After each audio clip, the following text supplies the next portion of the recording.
Hello, folks. Mid-morning sky check from Gator. How's everybody? Hope you guys got your day off to a good start. I don't know. Maybe I just have. We got some sky rolling in.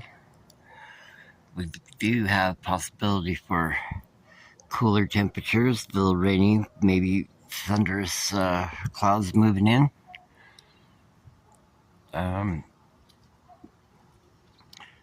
Everything looks good to go for some good sky watching, so I'm going to buckle up and get down to business today.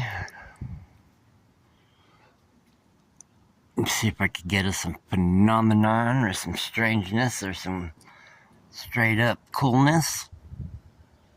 All right, hasta.